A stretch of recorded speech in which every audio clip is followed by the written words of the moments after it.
Hello students, hope all of you are fine.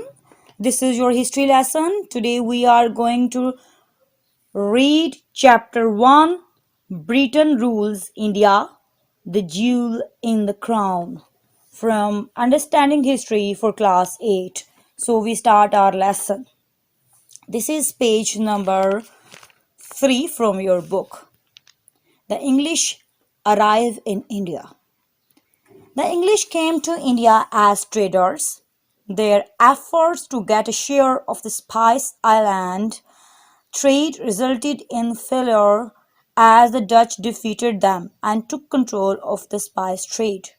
India became the next choice for trade, and in 1600 Queen Elizabeth threw a charter, a written grant by the sovereign power of a country, gave monopoly to the East India Company for trade in the East and beyond. India was ruled by the Mughals and it was necessary to get a firman. Here, firman is a command from the Mughal emperor for privileges and rights to trade within the Mughal dominions.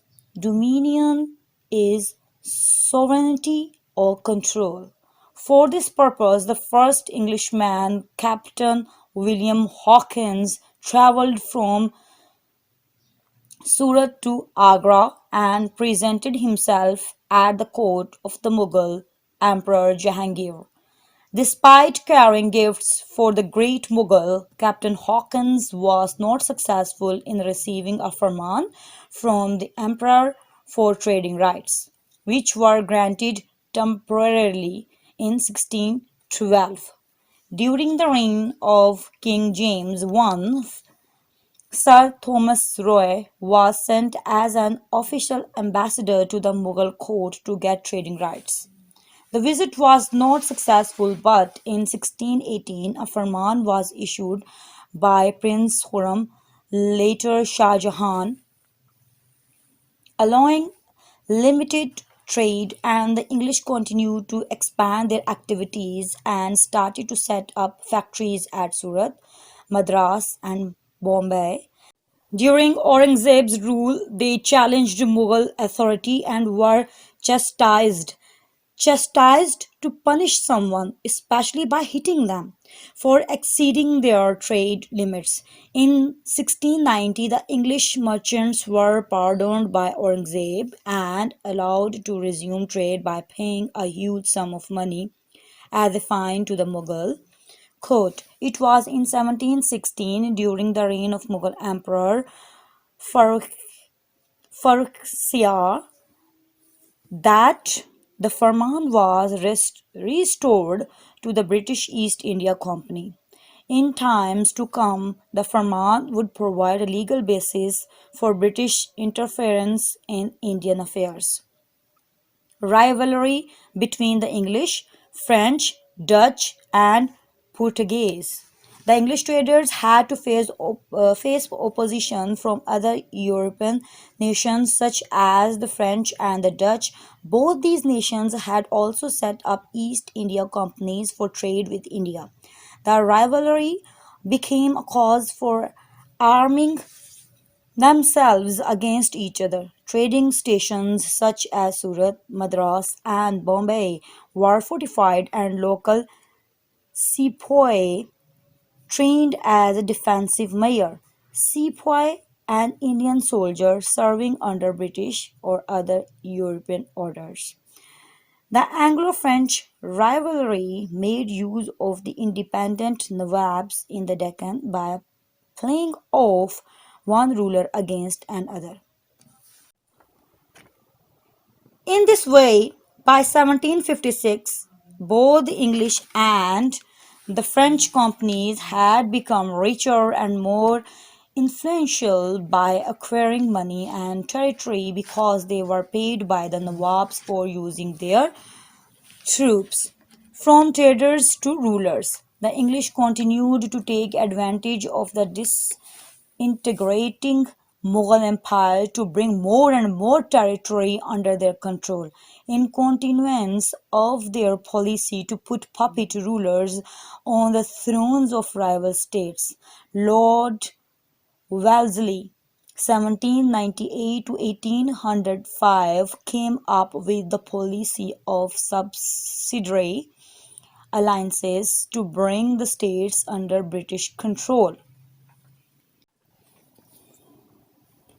Under this policy, the ruler had to enter into an alliance with the British to accept troops into his state and pay for them by giving land or money to the British, whose troops would defend the Nawab or Raja from attack by other rulers. The Nawab or Raja had to disband his own troops to accommodate the British one. They also had to accept a British resident at their court and take his advice in any treaties made with neighboring rulers. They also had to promise not to employ any other foreigners in their state except the British. The states which came under the subsidiary alliance were Oudh, Hyderabad, Deccan, Tanjore, Surat, and Karnataka. In return, the British received the territories of the Doab and Rohilkhand from the Nawab of Awadh so that the revenue from these areas could pay for their troops. The Battle of Delhi, 1803, the British defeat Marathas. In 1803, British forces defeated the Marathas at Delhi, who had taken control of the Mughal capital and brought the Mughal emperor under their protection. The defeat of the Maratha army brought the Mughal emperor Shah Alam under the protection of the British. J.W. Kay, 1814 to 1876, writes, even in the depths of his misery, he, Shah Alam, was regarded by the most magnificent of English viceroys, Wellesley, as a mighty potentiate. Potentiate here increase the power, effect, or likelihood of something, whom it was a privilege to protect. The East India Company continued to present a nazar to the emperor as a token of allegiance, but this was discontinued in 1843.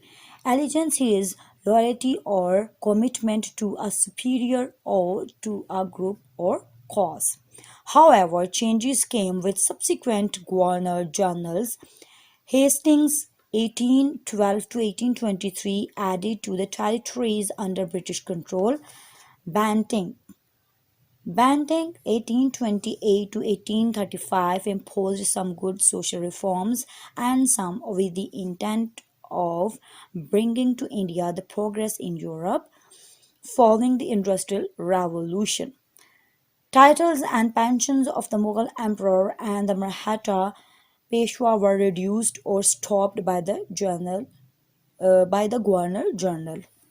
Lord Dalhousie, 1848 to 1856. In 1852, he introduced the doctrine of lapse by which rulers had to cede their states to the British if they did not have a hereditary successor or else if the successor was not competent.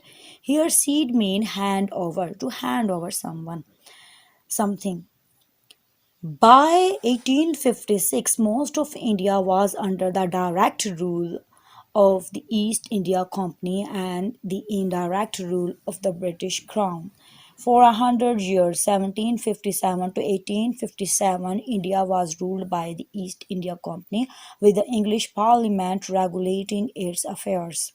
The Governor Generals were appointed by the English Parliament and controlled both military and civilian affairs. A number of reforms were undertaken under the East India Company rule without regard to the feelings of the local people. 1857 and after. Consequently, the year 1857 saw the first serious challenge to British rule when the sepoys or Indian soldiers, both Hindu and Muslim, at Meerut and Barakpur revolted against their British army officers. The revolt spread to other places and British had to put it down with a brutal iron hand. This came to be called the First War of Independence by the Indians. The here excerpt is a short extract from a film broadcast, a piece of music or writing. Below from a January 1858 report by the British regarding the booty taken in Delhi when it was recaptured by the British forces is just one example of the destruction of the city. Similar was the case with Lucknow and Awadh. We found that almost everything of any value, with the exception of the ex-king's jewels and those of Begum Zeenat Mahal, had been disposed of by public auction, and that it was utterly impossible to recover what had been sold. With the exception of one street, the Neel Ka Kutra, the whole city had been pillaged of everything above ground of the smallest value, and the hidden or buried wealth of the citizens has not escaped the rigid search which was made for it day and night by our soldiers and camp followers. Here, pillage is rob a place using violence, especially in wartime. By 1858, most centers of revolt had been brought under control and peace was declared. The rule of the East India Company was discontinued and India came under the direct rule of the Crown, thus becoming a part of the British Empire. Queen Victoria became Empress of India and changed the policy of the British government in India by Her Majesty's Proclamation of 1858. The Queen's Proclamation of 1858.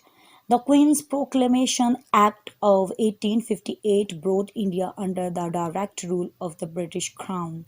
The rights of the East India Company were taken over by the government in Britain. A Secretary of State was appointed for managing the affairs of India and its revenues in the British Parliament. He was to be advised by a 15-member Council of India. Lord Canning, the Governor General, assumed the title of Viceroy. Queen Victoria's proclamation was announced on 1st November 1858 at the bar held at Allahabad.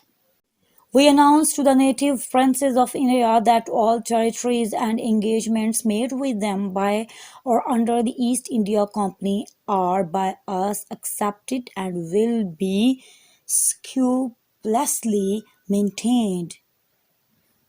Here, scrupulously is in a very careful and thorough way.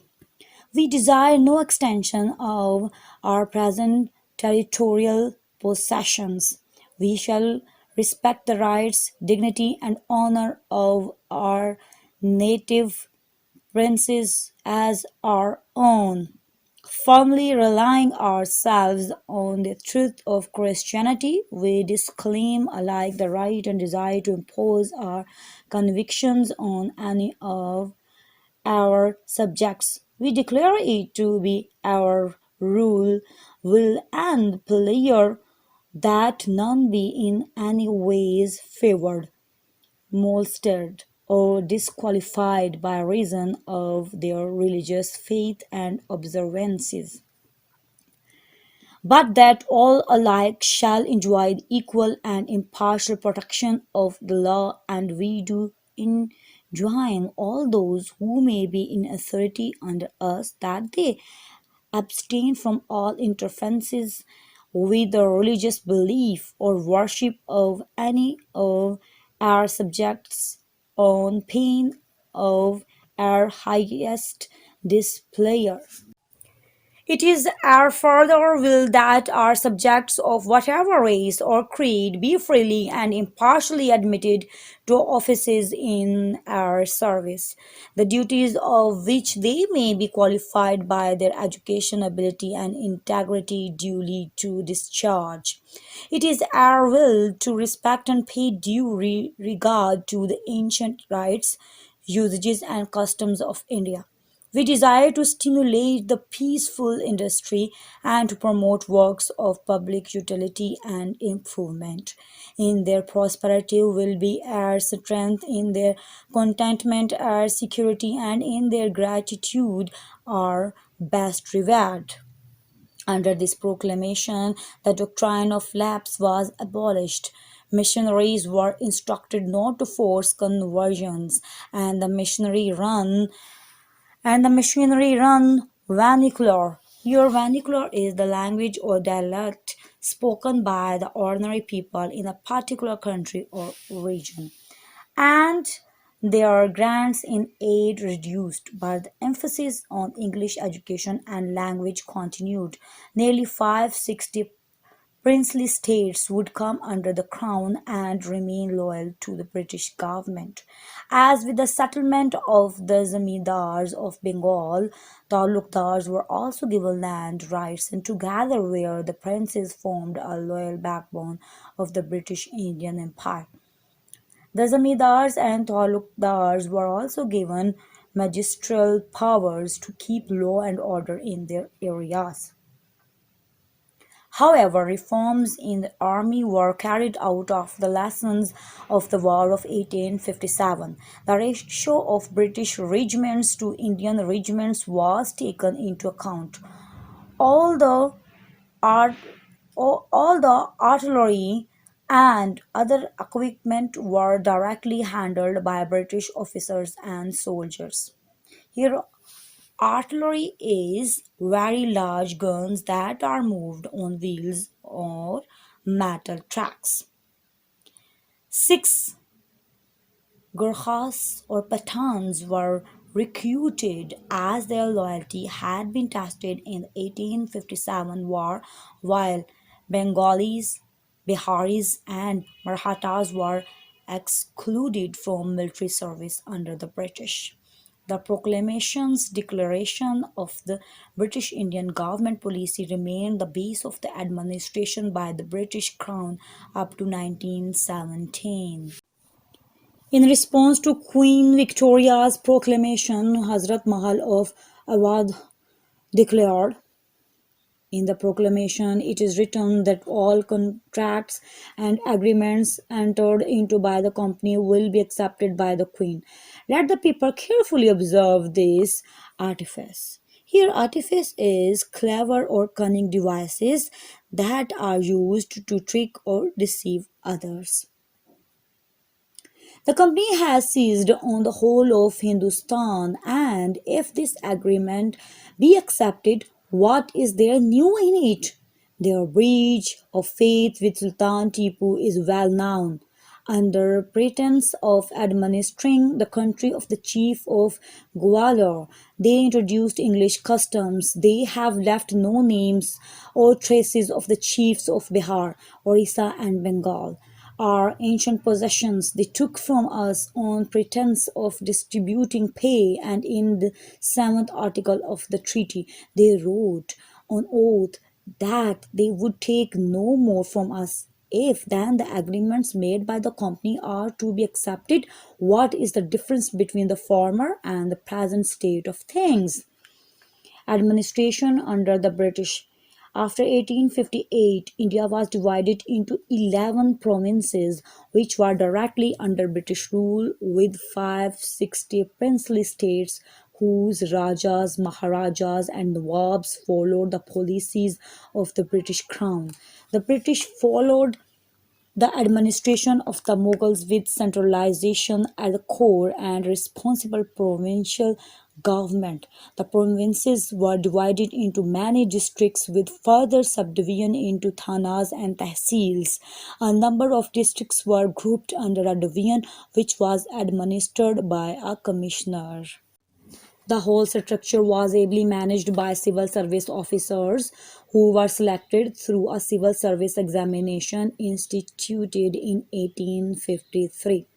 It encouraged a lot of English talent to come to India to administer it. The army was separate and had its own recruitment policies through which the local Indians were barred from holding officer ranks. The penal code left by Lord Macaulay was enforced in 1860. District courts leading up to high courts and finally to a Supreme Court came into existence. Most of the judicial officers were British, but their inexperience of Indian customs made a whole class of legal middlemen come into being to advise their local clients in the British system of law. Economically, India came to be tied more securely to British industrial needs and markets, with the British private sector investing in public works such as the laying of railway tracks and irrigation canals, the expansion of agricultural products under the monopoly of British planters took place. Previously, indigo, opium, salt and cotton had been the main exports from India, but now tea, coffee, and jute were added. By 1885, a quarter of a million acres were planted with coffee in South India, producing 30 million pounds of coffee beans annually. The education system under British rule. By 1835, the pace of change in India quickened, and under the Governor General Lord William Banting, momentous decisions were taken which were to alter the course of educating the Indians. Thomas Babington Macaulay had joined the Governor-General's Council in 1835 as the first law member. His famous Minute on Education put to rest the controversy whether Oriental education in Sanskrit and Persian should be given government support or the promotion of Western learning through the medium of the English language. Lord Macaulay's Minute on Education. John Kay, a historian, writes that to someone like Macaulay, who had been schooled on European enlightenment, India's only hope of advancement lay in forsaking such nonsense, and he issued a much resented rejection of Indian culture. He insisted that India's school forsake Sanskrit and adopt a Western style curriculum. Macaulay's attention was to form a class of persons who may be interpreters between us and the millions we govern, a class of persons Indian in blood and color, but English in taste, in opinions, in morals, and in intellect. The missionaries had also identified the teaching of the English language and a Western curriculum as essential to their promotion of Christianity. Once the Indians were steeped into the realms of Western thought and science, Macaulay's object could be achieved. The funds allocated for education by the British government would then be spent on imparting Western learning in the English language to young Indians. Thus, government maintained schools and missionary grants in aid schools followed a similar curriculum with the exception of Bible teaching, which was only done in schools run by missionaries. The patshalas of the Hindus and the madrasas of the Muslims came to be neglected as funding by the Rajas and Nawabs decreased and eventually stopped for these schools. It became far more practical and necessary to gain Western education in English to get jobs in the British administration. Wood's Dispatch on Education, 1854. Sir Charles Wood's Dispatch of 1854 led to the establishment of a Department of Public Instruction under which degree awarding universities were set up in the presidencies of Madras, Bombay, and Kolkata on the pattern of London University. Later on, other universities were set up on the same lines at Aligarh, Dhaka, and Lucknow in 1920 and at Allahabad and Delhi in 1921 and 1922 respectively. The Kolkata University Commission was set up under the Sadler Commission in 1919, and one of its recommendations was that the medium of instruction up to high school level should be in the vernacular vernacular or local languages and in English at college and university level. The results of the educational policy. Lord Macaulay's Minute on Education for India left long lasting effects on the Indian subcontinent. William Adam reports that before the Indian colonized India, there were 100,000 schools in Bengal and Bihar in 1830, and Dr. D. W. Listener's report of 1882 tells us that Punjab had the same number of schools. Thomas Monro observed that every village in India had a school. The emphasis on Lord Macaulay's reforms took away funding from the patshalas and madrasas of the Indians, and when the British left India in 1947, literacy was reduced to just 10% in areas making up Pakistan and 30% in India. English became a second language for both Indians and Pakistanis. The independent states of India and Pakistan in 1947 made Hindi and Urdu their state languages, respectively, and education was organized to suit the needs of the new countries. Communications and economic policy. Lord Dalhousie's modernization plan for India was carried on even more diligently here in a way that shows care in one's work or duties. After the Crown took over in 1858, in order to reduce the army, the lines of communications across India had to be quick and clear. Telegraph lines were laid as they had proved very useful during the War of 1857. Railway tracks grew to 5,000 miles and to nearly 25,000 miles by the end of the 19th century. A whole network of railways now all connects all of India.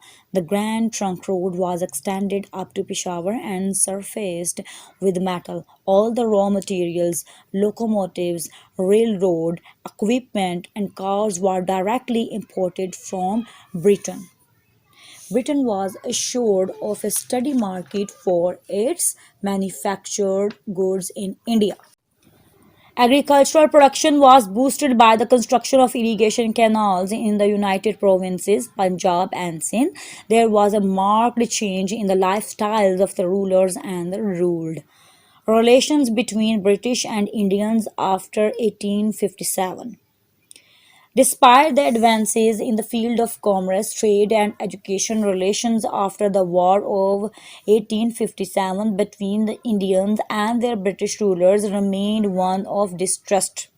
Before the war, English officers had adopted the ways of the Indians and had even started to dress like them. They rode on elephants and had a following of officers just like the Mughal emperor's state processions. Many of them married Indian wives, and their children came to be called Anglo Indians. Most of these children were sent to England to be educated and rejoined their parents in India as adults. After the War of 1857, the British isolated themselves behind their exclusive Gymkhana clubs and civil lines residential areas with huge bungalows on spacious tree lined roads Families of civil and military officers were encouraged to come out and live in India, and a whole culture of the white sahibs and mem sahibs was formed with many Indian servants to serve them. The hill stations of Darjeeling, Murray, and Shimla became the summer retreats for the British elite to retire to from the oppressive heat of the Indian plains. British government's policy changes. The War of Independence had made the British realize their mistake of not keeping themselves informed about Indian opinion on the reforms that they had brought in before 1857. The British administration decided to include Indians on their consuls so that they could advise them on various issues related to their way of living and culture. From 1861 onwards, the British tried to include the princes and landed gentry in the administration of the country in an advisory rule. The British members of the Viceroy's Council were each given a department to run: home, revenue, military, and finance. The Department of Foreign Affairs was directly handled by the Viceroy. Indian Consuls Act of 1861. The Indian Consuls Act of 1861 was passed to include non-officials of Indian descent on the Viceroy Executive Council to be nominated by the Viceroy himself. Here, descent is an act of moving downwards, dropping, or falling. The number could not be less than 6 and not more than 12. Indian participation was limited to taking into account their opinion on legislative matters. A legislative is an assembly with the authority to make law for a political entity such as a country or city. The viceroy had the right to veto any law being passed by the legislative councils. Indian Consuls Act of 1892. In 1892, nearly 31 years later, the British thought it prudent here acting with or showing care and thought for the future, it prudent to bring it further improvement by the inclusion of more Indians on the legislative council of the viceroy. The strength of the council was increased, and two-fifths of its members would be non-official. The Indian members could question the government on financial policy but could not submit or propose any resolution. Under pressure from the Indian National Congress, the British Indian government agreed to hold elections in India. The act was criticized for giving hardly any concessions to Indians in voicing their views in the administration of the country. Now come to the questions. Question 1. What were the outcomes for the Indians of the subsidiary alliances and the doctrine of lapse brought into effect by the British? Answer. Lord Wellesley, 1798 to 1805, came up with the policy of subsidiary alliances to bring the states under British control. Under this policy, the ruler had to enter into an alliance with the British to accept troops into his state and pay for them by giving land or money to the British. They also had to accept a British resident at their court and take his advice in any territories made with neighboring rulers. They also had to promise not to employ any other foreigners in their state except the British. Dalhousie, 1848 to 1856. In 1852, he introduced the doctrine of lapse, by which rulers had to cede their states to the British if they did not have a hereditary successor or else if the successor was not competent. By 1856, most of India was under the direct rule of the East India Company and the indirect rule of the British Crown. Question 2. Describe how the British administered their empire in India. Answer. After 1858, India was divided into 11 provinces which were directly under British rule, with 560 princely states whose Rajas, Maharajas, and Nawabs followed the policies of the British Crown. The British followed the administration of the Mughals with centralization at the core and a responsible provincial government. The provinces were divided into districts with further subdivision into thanas and tehsils. A number of districts were grouped under a division which was administered by a commissioner. The whole structure was ably managed by civil service officers who were selected through a civil service examination instituted in 1853. It encouraged a lot of English talent to come to India to administer it. The army was separate and had its own recruitment policies through which the local Indians were barred from holding officer ranks. Question 3. Why did it become necessary after the 1857 war to have Indians on the Viceroy's executive council? Answer.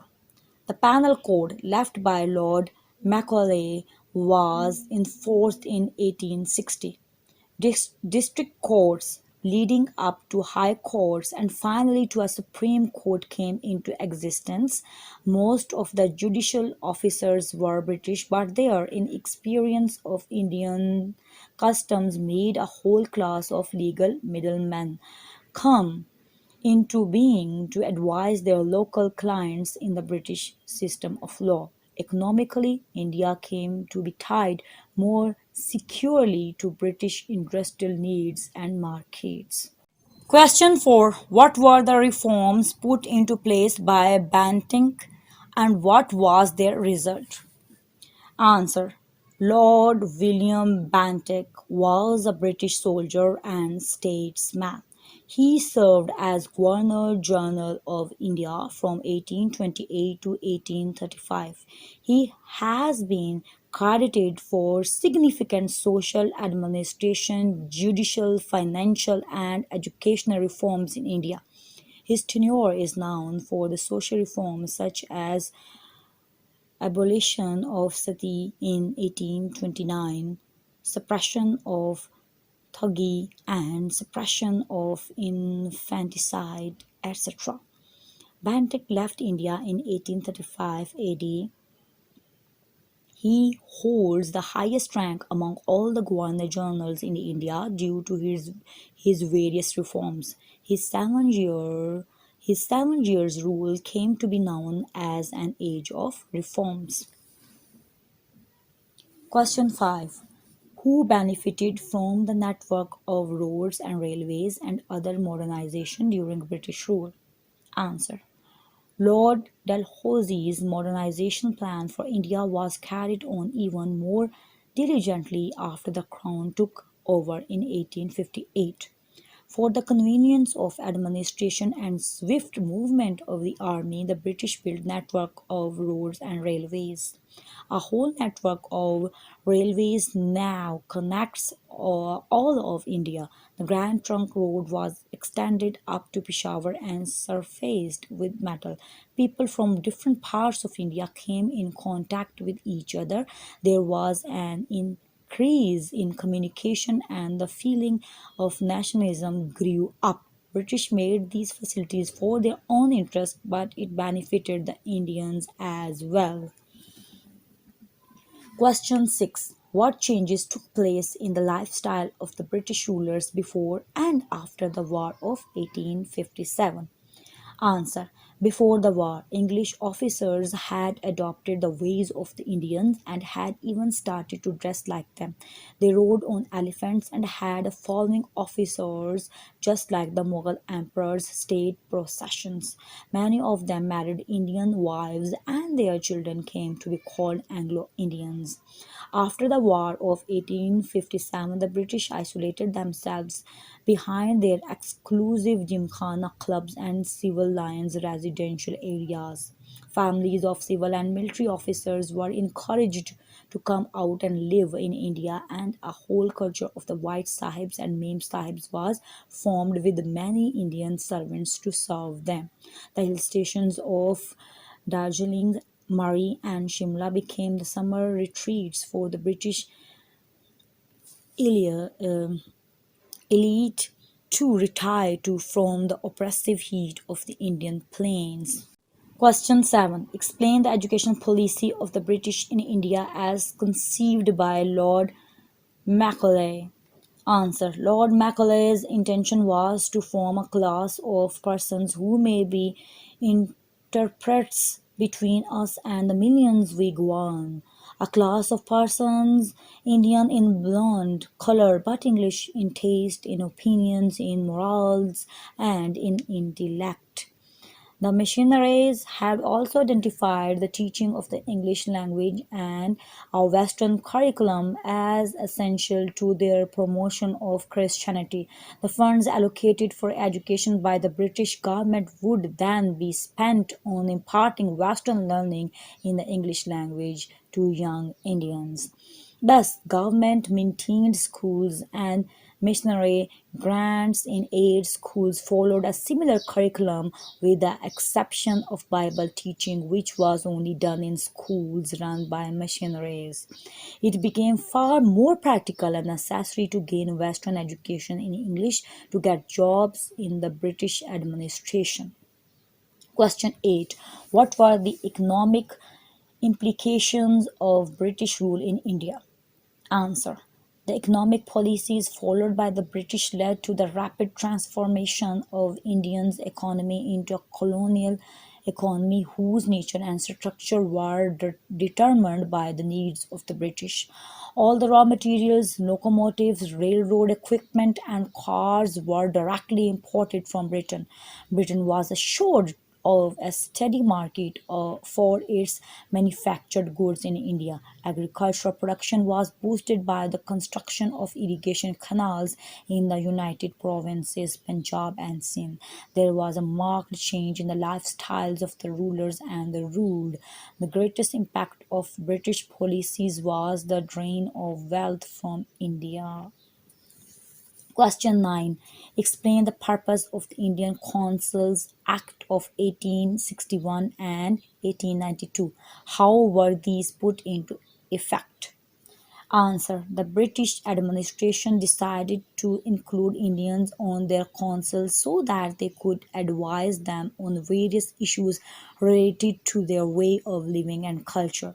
The purpose of Indian Consuls Acts of 1861 was that the viceroy had the right to veto any law being passed by the legislative councils. While Indian Consuls Acts of 1892 was to bring improvement by the inclusion of more Indians on the legislative of the viceroy.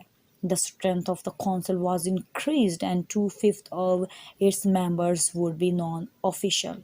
The Indian members could question the government on financial policy but could not submit or propose any resolution. Under pressure from the Indian National Congress, the British Indian government agreed to hold elections in India. The act was criticized for giving hardly any concessions to Indians in voicing their views in the administration of the country. Thanks for listening. For new videos, don't forget to subscribe my channel. And if you like my videos, please share and like.